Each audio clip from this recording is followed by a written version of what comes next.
qui eux étaient loin des messages monothéistes. Donc ils prêtent allégeance au prophète sallam et ils lui disent de venir habiter Médine. Les groupes commencent à s'orienter vers le Médine. Évidemment, Quraysh apprend l'information très vite et décide d'agir. فأول ما خطر في بالي قريش لا أقول أول لكن من ضمن الأشياء التي خطرت في بال قريش تعرفون أن قريش كانوا يجتمعون في دار الندوة. دار الندوة هذه مثل يعني ما نقول الآن الصالون المكان الذي نجتمع فيه طبعا نتبادل الآراء في القضايا المهمة، وكلما اشتد عليهم الأمر مع النبي صلى الله عليه وسلم اجتمعوا في دار الندوة وبدأوا يخططوا.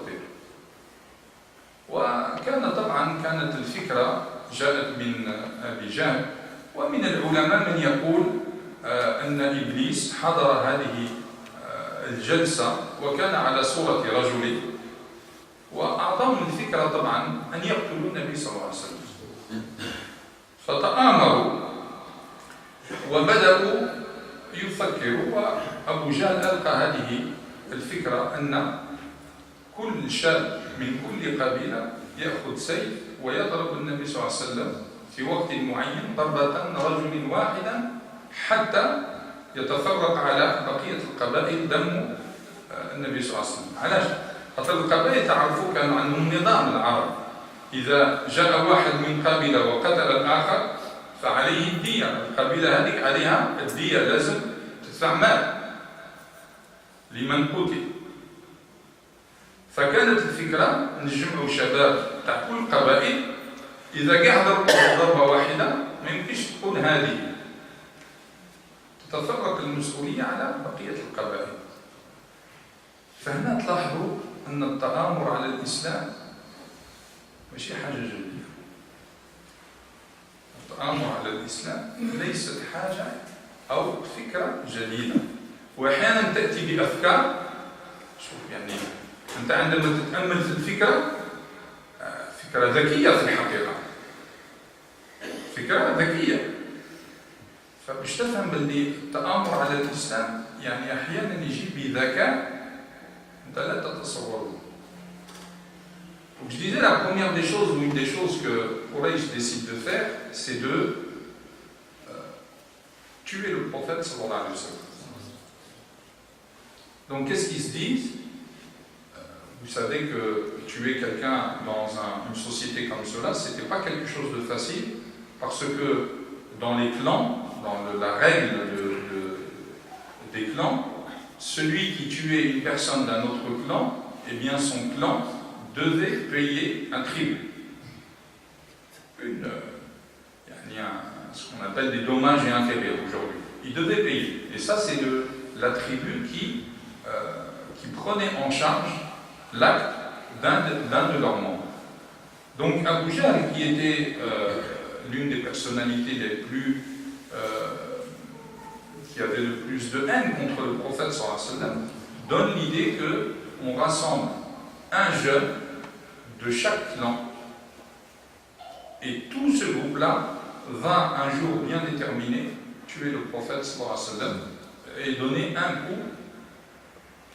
un seul coup, de sorte que, évidemment, la responsabilité soit répartie entre toutes les tribus et que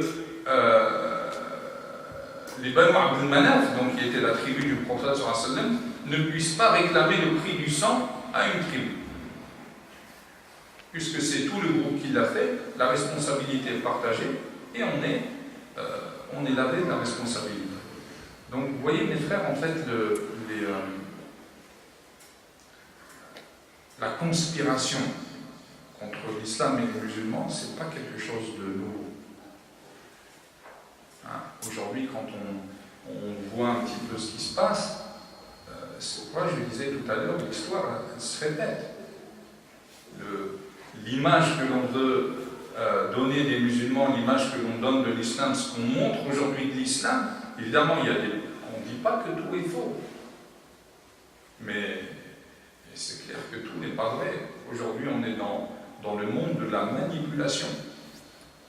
L'information qui nous arrive, évidemment, c'est il faut être prudent avec les informations.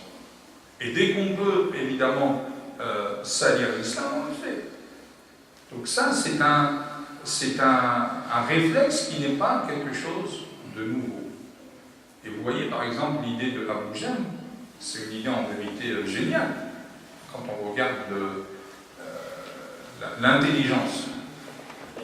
Et aujourd'hui, vous voyez que dans les choses même qui sont prouvées, dans des émissions qui ont été trafiquées, dans des informations qui ont été aussi trafiquées, ce n'est pas des choses qu'on n'est pas dans la théorie complotiste en train de dire, voilà, on imagine. Non, il y a des choses, on sait très bien qu'il y a des émissions qui ont été montées de toutes pièces. Donc ce n'est pas quelque chose de nouveau. Et cette conspiration, elle va rester, évidemment, elle va rester pendant un certain temps. Et le prophète, sallallahu alayhi wa sallam, ici, il faut avoir en tête que Allah subhanahu wa ta'ala nasiru dinan. يقول يريدون ليطفئوا نور الله بأفواههم والله متم نوره. يعني عقيدة لازم تكون في قلب المؤمن. الله سبحانه وتعالى هو الذي تكفل بنصرة هذا الدين. فلا أبو جهل ولا غيره يستطيع أن يوقفه. والتاريخ طبعا شهيد على ذلك. والمؤامرات ضد النبي صلى الله عليه وسلم حتى تعرفوا كيف أن الله سبحانه وتعالى حافظ على هذا الدين. لأن لو قتل النبي صلى الله عليه وسلم خلاص انتهت المسألة. ففي بيته نجا. الله سبحانه وتعالى أخبره. الله سبحانه وتعالى a évidemment révélé au prophète صلى الله عليه وسلم qu'il allait être, qu'on faisait une conspiration contre lui. Donc il décide de partir le soir même. Avec l'histoire que vous connaissez, il demande à Ali de venir dormir dans son lit. Il part avec Abu Bakr le lendemain et il s'oriente vers la montagne de Thawr, aux alentours de la Mecque. Et comme je vous ai dit, il faut avoir une conviction, c'est que malgré toutes ces conspirations, c'est Allah subhanahu wa ta'ala qui fera triompher sa religion. Ça, c'est un engagement que Allah azza wa jal a pris par rapport à cette religion, quel que soit le degré de conspiration ou le degré d'atteinte qu'on pourra porter à l'islam ou aux musulmans. Et on va le voir à travers ces quelques événements de la hijra. Donc, pour être, Inch'Allah, je vais continuer, Inch'Allah, en français, ou peut-être qu'Inch'Allah, al-fa'ida kamila. Donc, le prophète, on va voir que plusieurs fois, il va échapper à la mort, plusieurs fois.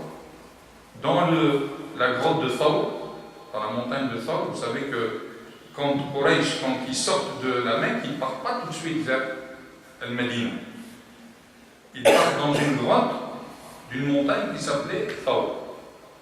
Et ils y restent 3 jours. Huwa wa Abu Bakr. 3 أيام. حتى وصل المشركون إلى أقدامهم كما تقول الروايات. لو أحاطوا يعني لو دنوا لو هبطوا راسهم شوية كانوا يشوفهم في الغار. ولكن الله سبحانه وتعالى il a décidé autrement. Il a décidé que ce prophète, il allait le protéger jusqu'au bout. Donc ils arrivent jusqu'à la grotte de Thawr. Et comme disent les versions, s'ils avaient juste baissé un peu la tête, ils les auraient vus à l'intérieur, lui et Abu Bakr. Mais là, encore une fois, Allah subhanahu wa ta'ala, il les préserve. Il les préserve au point où même Abu Bakr était effrayé. Et le prophète, sallallahu alayhi wa sallam, il a eu cette parole d'ailleurs célèbre où il y a eu un verset. Il lui a dit Ma baluka bithnayni thalithuhuma Allah. La tahzan inna Allah ma'ana. Et que penses-tu de 2 personnes dont Allah est le 3e? Rassure-toi, Allah subhanahu wa ta'ala est avec nous. Donc ça c'est la 2e tentative ou la 2e fois où le prophète sallallahu alayhi wa sallam a failli mourir. Dans le Hijra aussi, il y a l'épisode de Suraqa ibn Malik. Vous savez que c'est Suraqa ibn Malik. On disait, comme il dit, c'était un chasseur de primes, parce que Quraysh, ils se sont lancés à la poursuite du prophète sallallahu alayhi wa sallam, mais ils ont lancé une prime. Celui qui ramenait le prophète sallallahu alayhi wa sallam mort ou vif, il avait 100 chameaux. C'est pas rien, 100 chameaux aujourd'hui, pour vous dire, le chameau c'est l'équivalent d'une Mercedes. C'est comme si on disait il avait 100 véhicules. Donc évidemment, ça fait des envieux. Suraqa ibn Malik, il était donc un chasseur de primes et quelqu'un de très connaisseur du terrain. Il a été le seul à pouvoir rattraper le prophète sallallahu alayhi wa sallam, Abu Bakr, et leur guide, le guide qui était Mushri, Ibn Urayqit, il s'appelait leur guide. Donc, Suraqa ibn Malik, il arrive jusqu'à les voir, jusqu'à derrière eux. Et le prophète sallallahu alayhi wa sallam, عرفه من ورائه لأن تعرفون أيها الأحباب أن النبي صلى الله عليه وسلم كان يرى من ورائه. هذه من معجزات النبي صلى الله عليه وسلم، حتى كان يقول للمسلمين في الصفوف يعني في الصلاة أن يعتدلوا ويصلوا صلاة جيدا، لأنه قال لهم لأني أراكم من ورائي، كان يرى من وراء ظهري، فرأى وأخبر أبا بكر وقال له هذا سراقة بن مالك. ولكن سراقة كل ما يقترب, chaque fois qu'il s'approchait de presque arrivé d'eux, le cheval, il se levait, il le jetait par terre. Et il reprend une deuxième fois son cheval et il repart, et encore une fois arrivé, il le rejette par terre. Pour vous dire que, comme je le disais tout à l'heure, Allah subhanahu wa ta'ala, il protège cette religion. Ah non, c'est par un cheval. Là, ici, c'est par un cheval. On a un autre exemple. Le Kaaba a été protégé de quoi? Le fil. Hein? De le fil, de l'éléphant. L'éléphant du roi d'Éthiopie. Quand il a voulu détruire, avant, ça c'était avant la révélation, il a voulu détruire le Kaaba, parce que les pèlerins, il voulait que les pèlerins ils viennent en Éthiopie, et la manière de les faire venir en Éthiopie, il s'est dit, je vais aller détruire le Kaaba, comme ça les pèlerins arabes, ils iraient rouler à la Mecque, ils viendront en Éthiopie. Et il a pris un éléphant, et il est parti pour détruire le Kaaba. Et au moment où il est arrivé devant, l'éléphant ne voulait plus avancer. Et après, Allah subhanahu wa ta'ala a envoyé les oiseaux avec des pierres. En fait, ça m'a arrêté, il fait sur la fille. Allah subhanahu wa ta'ala, il a protégé son prophète, sa religion, avec un cheval, avec un éléphant. C'est pas quelque chose, مش حاجة جديدة، احنا لعلنا نتعجب. الله سبحانه وتعالى يبين لنا أن الأسباب ليست في أيدينا. Les causes, comment Allah agit, ça des fois ça sort de notre logique, c'est pas dans nos mains. C'est pourquoi il nous donne dans l'histoire de Sulayman, alayhi salam. Sulayman. كيف وصل إلى بلقيس؟ Comment Sulayman il arrive à Belqaïs? Grâce à qui? Hein? El Hudhud. C'est quoi le Hudhud? Une huppe. Une huppe, c'est un petit oiseau. Un petit oiseau. Sulayman.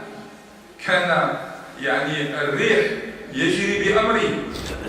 Il avait dans son royaume et qui était à son service les vents. والجن بأمره. والجن pareil, ils étaient sous ses ordres. Et une armée sous ses ordres. وملكا, un royaume qu'il a donné à personne d'autre. ولكن عندما الله سبحانه وتعالى يريد أن يبين له أن الأمر ليس بيديه أرسل إليه الهدهد. فبدأ يشوف الجيش تاع الحيوانات قيد فقط يشوف ورا الهدهد ما لقاش الهدهد. دوروا عليه، إما يأتيني بشيء بسبب علاش ما راش هنا كل يوم يذبح. جاءه الهدهد قال له جئتك من سبأ بنبأ يقين. علاش راك غايب؟ أنا جاي عن سبأ نبأ. نبأ أيها الإخوة يعني هذه الكلمة مهمة لأن في القرآن تستعمل في الخبر العظيم. كل ما ذكر الله سبحانه وتعالى كلمة النبأ عرفوا أنها تدل على خبر عظيم. لهذا قال عما يتساءلون عن النبأ العظيم هل أتاك نبأ إبراهيم، ومنه مأخوذ كلمة النبي. يقولون النبي لأنه يأتي بالنبأ العظيم أو يأتي بالنبأ أو بالخبر العظيم. فجاءه الهدهد قال جئت بنبأ يقين. Il est allé où la une, il la cherche, il la trouve pas. Pourquoi tu es absent? Elle lui dit j'ai une information importante, sûre.